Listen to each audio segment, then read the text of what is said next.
در تاجیکستان و جهان امروز 6 دکبر چه میگذرد؟ من شعله گلخوجه شما را استودیوی مرکزی رادیو آزادی آشنا میکنم. روز بخیر. امروز در برنامه باز یک اصلاحات در تاجیکستان تأسیس حزب‌های دینی منع شد. آموزش دینی تنها به نهادهای دولتی واگذار گردید. илова карда шудани сархати сеюм ба моддаи 7 саривақта мебошад. Минбаъд мутобиқи он давлат низоми таҳсилоти диниро таҳти назорати худаш мегирад. раёсати зиндонҳои тоҷикистон тасдиқ мекунад ки Зайд Саидов дар рӯйхати маҳбусони рӯ ба фирор қарор дорад, аммо мегӯяд ки ӯро касе азият намедиҳад. фазои идона дар душанбе ба фарқ аз чанд соли гузашта арчаи соли навиро 3 ҳафта пеш аз фарорасии соли нав ором медиҳанд. вакилони маҷлиси намояндагони тоҷикистон имрӯз дар иҷлосияи парлумонӣ ба тарафдории ислоҳоте овоз доданд ки тибқи он таъсиси аҳзоби динӣ дар кишвар манъ ва омӯзиши динӣ танҳо ба ниҳодҳои давлатӣ вогузор карда шуд. ин тағйиру иловаҳо ба қонуни озодии виҷдон ва иттиҳодияҳои динӣ дахл дорад. ҷабор аҳмадов, вакили тоҷик ва яке аз муаллифони ислоҳот, мегӯяд таҷрибаи солҳои охир нишон додааст ки хатмкардаҳои донишгоҳҳои исломии хориҷ аз Тоҷикистон дар амалҳои террористӣ даст доштаанд. илова карда шудани сархати сеюм ба моддаи 7 саривақта мебошад. Минбаъд мутобиқи он давлат низоми таҳсилоти диниро таҳти назорати худаш мегирад.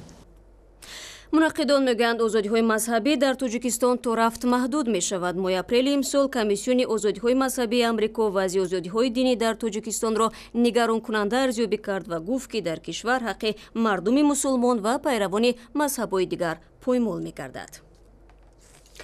масъулини зиндонҳои Тоҷикистон хабарҳо дар бораи шиканҷа шудани Зайд Саидов, соҳибкори зиндонӣ ва вазири собиқи саноатро бепоя мехонанд. ба гуфтаи онҳо ҳамаи маҳбусот дар утоқҳое нигаҳдорӣ мешаванд ки шароити ҳамсон доранд.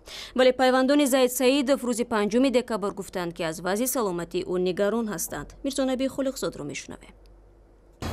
риёсати ислоҳи иҷрои ҷазои ҷиноӣ вазорати адлии Тоҷикистон масъалаи шиканҷа шудани Зайд Саидов, соҳибкори шинохтаи маҳкум ба зиндонро рад карданд ва гуфтанд ки дар зиндони мафсум ба кирпични ки Зайд Саидов онҷо нигоҳдорӣ мешавад ҳеҷ гуна бадрафторӣ ё шиканҷа ё азият дода намешавад. онҳо гуфтанд ки ин хабарҳои бофта ҳастанд. имрӯз Иззатулло Шарипов, сардори раёсати иҷрои ҷазои ҷиноии вазорати адлияи Тоҷикистон, дар суҳбат ба радиои Озодӣ ин ҳарфаро тасдиқ кард ва гуфт ки ин овозаҳои беш нестанд. аммо дар мавриди ин ки Зайд Саидов дар феҳрасти зиндониҳои рӯ ба фирор ҳаст, инро сардори раёсати маҳбаси кирпични ки дар унҷо Зайд Саидов нигоҳдорӣ мешавад тасдиқ кард ва гуфт ки азбас ки Зайд Саидов барои 29 сол маҳкум ба зиндон шудааст, аз ин рӯ бар ин феҳраст номи ӯ ҷой дода шуд ва ҳамарӯза номи ӯ ва ҳасту буди он имтиҳон ва санҷида мешавад. ҳамин тавр масъулони раёсати ислоҳи ҷиноӣ ва маҳбасе ки дар он Зайд Саидов нигоҳдорӣ мешавад, ин ҳарфҳое ки дар саҳифаҳои интернетӣ пахш шуда буданд дар мавриди азияту шиканҷаи Зайд Саидов ва бад шудани вазъи ӯро рад мекунанд. аммо наздикони Зайд Саидов, пайвандони ӯ мегӯянд ки ин хабарҳое ки дар саҳифаҳои интернетӣ пахш шуданд то ҷои асос доранд ва воқеан вазъи саломатии Зайд Саидов хеле бад аст ва онҳо вақте ки бо ӯ мулоқот мекунанд аз чашму бину даҳони Зайд Саидов об мерезад ва ӯ ҳар лаҳза сурфа мезанад. вале ҳарчанд худи ӯ то ҳанӯз эътироф аз ин вазъаш эътироф накардааст, вале наздиконаш мегӯянд ки онҳо бо чашмони худ мебинанд ки вай аз саломатиаш хусусан аз сармохӯрдагӣ азият мекашад. рӯ меорем ба мавзӯъҳои дигар. вазорати адлияи Русия феҳрасти расонаҳои хабариеро нашр кард ки бо онҳо мақоми агенти хориҷӣ насб шудааст. ба ин феҳраст аз ҷумла Садои Амрико, Радиои Озодӣ ва барномаҳои вижаи Радиои Озодӣ шомил шуданд. ин феҳраст дар асоси қонуне тартиб дода шуд ки моҳи ноябр дар Русия қабул гардид.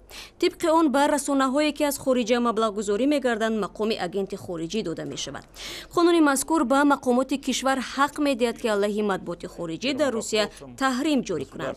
дар ин мавзӯъ аз раҳбари бахши русияи Радиои Озодӣ Андрей Шарий суол кардам. باید گفت امروز الکی در حضور خبرنگاران ما دومای دولتی طرحی را قبول کرد که بر پایه آن ما دیگر به پارلمان راه دادن نمی‌شویم. درباره آنکه فعالیت رادیوی آزادی در مسکو در کدام شکل ادامه خواهد کرد هنوز چیزی معلوم نیست. ما به عنوان وزارت عدلیه روسیه نامه فرستادیم تا جزئیات قانون را به ما شرح دهند. گپ سر آن است که اصلاحات در قانون مربوط به وسایط اخبار عامه را هم سازمان‌های حقوقی بین المللی و هم شورای عاید به حقوق انسان و رشد جامعه شهروندی نزد پرزیدنت روسیه به باد تنقید کشیدند.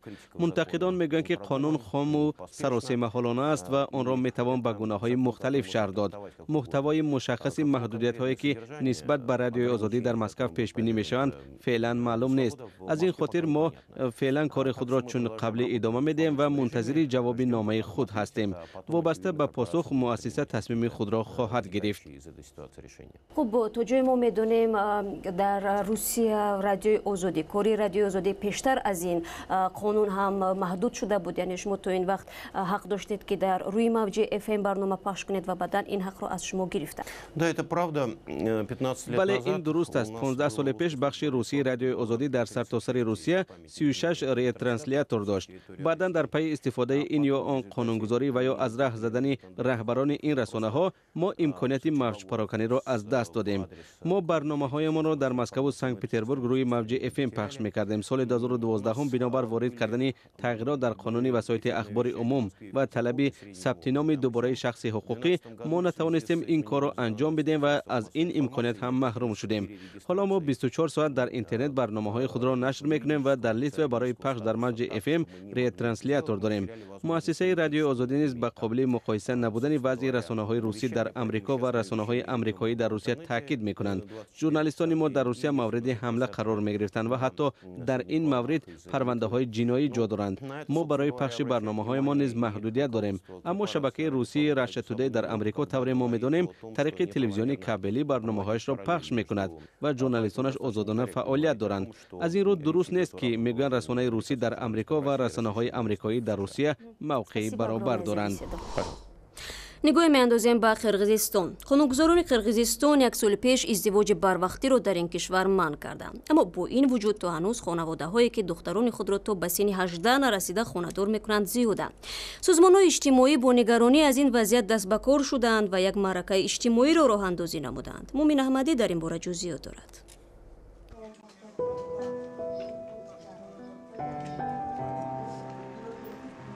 طبق آمار رسمی در قرقیزستان از حساب عمومی نوخانه‌داران 13% را آنهای تشکیل می‌دهند که تا سن 18 ساله ازدواج کردند.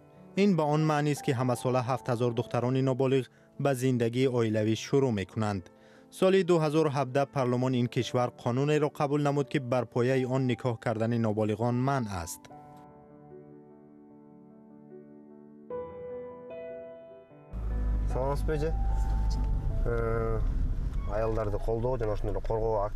سازمان ما در همکاری با شرکت‌های خدمات تاکسی برای دستگیری و حمایت از حق دختران و زنان در قرقیزستان اکسیه را راه اندازی کرده است.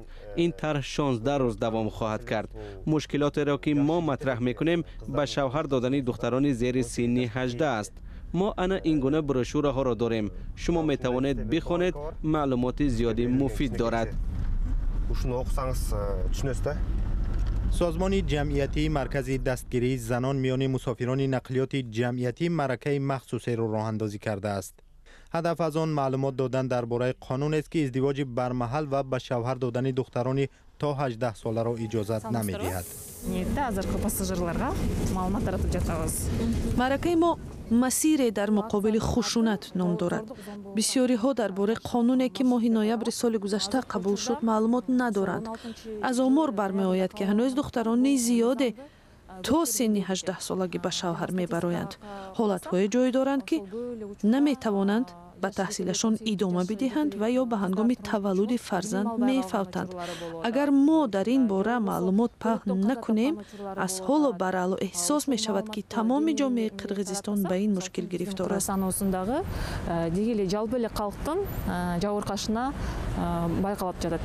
طبق پژوهش سازمان ملل متحد در سال 2016 قرقیزستان از حساب ازدواج‌های بروقتی در بین کشورهای اوراسیا در جای پنجم قرار دارد.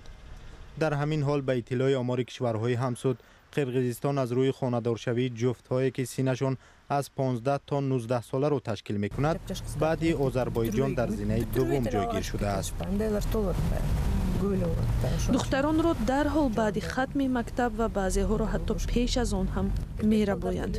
این گونه حالت‌ها خیلی زیادند، اما نباید چنین باشد. پسران هم باید خودشان فکر کنند. فرض کردیم دختر را دزدید ولی او صاحب معلومات نیست، کسب ندارد، بچه او را در خانه بندی میکنه که تنها فرزند تولد کند. وی به هر حال باید تحصیل دیده باشد، ولی تنها در خانه شیشتن و فرزند تولد کردن ممکن نیست. برمیگردیم به توجیکستان. در این کشور چند سال اخیر تقریبا در عرفه هر عید سال نو بحث مسئله جایز یا ناجایز بودن تجلیل این عید از سوی مسلمانان رو میزند. اما ظاهرا شهردار دوشنبه با برافروختن ارچه بزرگ در میدان مرکزی پایتخت موقع خود را در رابطه با تجلیل سال نو میلادی معین کرده است. گذشته از این به فرق از سالهای پیش در همه ناحیه‌های پایتخت ارچه سال نو گذاشته می شود و برای تماشای کنسرت عیدانه اکران‌های بزرگ نصب می امردین اولیموف گزارش می‌دهد. شهرداری دوشنبه در میدان مرکزی پایتخت رو برای مجسمه اسماعیل سامانی به نصب ارچه سال نو شروع کرده است. مسئولین مؤسسه دولتی رکلام بیرونی و آرایشی شهر دوشنبه که مسئولیت نصب ارچه را بر دوش دارند میگویند قرار است تا 10 دکبر این ارچه با بلندی 25 متر و پهنایی 12 متر آرا داده شود. سالهای قبل به جای این ارچه نسبتاً خرد و آن هم همگی تا 3-4 روز پیش به سال نو آرا داده میشد و چند روز بعد کنده میشد. مسئولین میگویند این ارچه از ارچه های سالهای گذشته با کلی فرق دارد. این ارچه نو است، برای که سالهای قبل هستند ما از روی کنسترکسیون آهنی که می‌ساختیم و با شاخه‌های ارچه طبیعی آورده و با همون الیمنت‌های آرایشی آورده میشد. ارچه این ساله از روی تکنولوژی نوی ساخته شده است که ارچه زمان باری اول چنین ارچه در پایتخت وطن ما گذاشته می‌شود و با استفاده از تکنولوژی ایلومیناسیونی و ستادیاری ساخته شده است. سال نو عید رسمی و مردمی در تاجیکستان روزهای 31 دکبر و 1 ینور از روی عادت از زمان شوروی تجلیل می شود. بعد کسب استقلالیت کشور بخش سنتی و مذهبی جامعه با پرهیز از تجلیل این عید دعوت ها کردند. به اندیشه این گروه سال نو عید مسیحی بوده هیچ عمومیت با فرهنگ ملی و دینی مردم تاجیک ندارد. ولی حکومت تاجیکستان میگوید در برابر احترام به جشن‌های ملی و مذهبی همیشه از تجلیل سال نو جانبداری میکند. کارشناسان میگویند حکومت دنیویگرای تاجیکستان عید سال نو را همچون رمز صداقت این کشور به ارزش‌های بین‌المللی حفظ می‌کند. و ساختن پایدیوار چنین ارچه پرحشمت در 3 هفته پیش از تجلیل سال نو مردم پایتخت را به تجلیل پرتنطنه این جشن در دوشنبه امیدوار کرده است. امردین اولیموف، رادیو آزادی، دوشنبه. وضع سوریه، تهدید هسته‌ای کره شمالی و مبارزه با سپید. این موضوعها را دانشجویان بخش‌های مناسبت‌های بین‌المللی مکاتب عالی تاجیکستان در جلسه رمزی سازمان ملل متحد در دوشنبه مطرح کردند. با تشکیل چنین بازی‌ها رهبریت دانشگاه‌ها می‌خواهند ملکه‌های رهبری و دیپلماتی دانشجویان استعداد سخنوری و به سازش رسیدن را در آنها رشد بدهند. برای اشتراک در این بازی دانشجویان چند هفته آمادگی گرفتند. آنها به چند گروه تقسیم شده هر یکی باید دقیقاً آید به مسئله‌های روز موقع کشوری را که از نام آن برآمد می‌کنند بدانند و با مخالفان بحث کنند. بعضی از شرکت‌داران با لباس ملی آن کشورها حاضر شدند. برآمد دانشجویان را نه تنها آموزگاران بلکه نمایندگان سازمان ملل متحد در تاجیکستان بهاگذاری کردند. این نقش‌آفری است. همه ما خوب می‌دانیم که در کار جلسه اسامبله ژنرالی سازمان ملل متحد همه کشورها اشتراک می‌کنند. البته ما نمی‌توانیم 193 کشور را فرا بگیریم، ولی دانشجویان امکان برآمد از نام 20 دولت را دارند. آنها هیئت خود را تشکیل کرده موقعشان را راجع به موضوع مطرح شونده معین می‌نمایند. اعضای حکمان کار هر گروه را بهاگذاری کرده غالب را معین می‌کند. چنین بازی را دانشجویان هر سال سازمان می‌دهند. در دفعه شرکت‌داران جلسه رمزی یک از بخش‌های سازمان مثل اسامبله ژنرالی، شورای امنیت و سود بین‌المللی را دایر می‌کنند.